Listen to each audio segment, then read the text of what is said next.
আমার ভাইরা, খানায় কাবার ফজিলত কি শুনেন।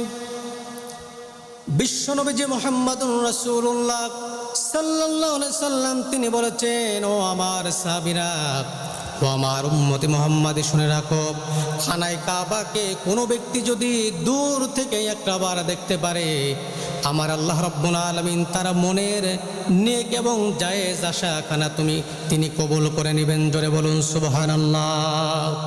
আমার বন্ধুগণ, খানায় কাবা এমন একটি ঘর, আল্লাহ রাব্বুল আলামিন সেখানে প্রতিনিয়ত রহমত বর্ষণ করতে থাকেন।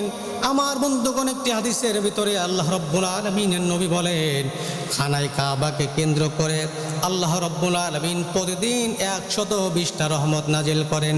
জোরে বলুন না সুবহানাল্লাহ। প্রতিদিন 120টা রহমত নাজিল করা হয়। 60টা রহমত তারা পায় যারা খানায় কাবাকে যারা তাওয়াফ করে, যারা নাকি বলে লাব্বাইক আল্লাহুম্মা লাব্বাইক, লাব্বাইক লা শারীকা লাক লাব্বাইক, ইন্নাল হামদা ওয়ান নি'মাতা লাকা ওয়াল মুলক লা শারীকা লাক। এই তাকবীর, এই তালবিয়াগুলো যারা পাঠ করে, অর্থাৎ খানায় কাবাকে যারা তাওয়াফ করে, আমার আল্লাহ রাব্বুল আলামিন 60টা রহমত তাদের আমলনামায় দিয়ে দেয়। জোরে বলুন না সুবহানাল্লাহ। আমার ভাইরা, বাকি থাকলো কয়টা? বাকি থাকলো 60টা। 40টা রহমত যারা খানায় কাবার মধ্যে যারা নামাজ আদায় করে, তারা 40টা রহমত পায়।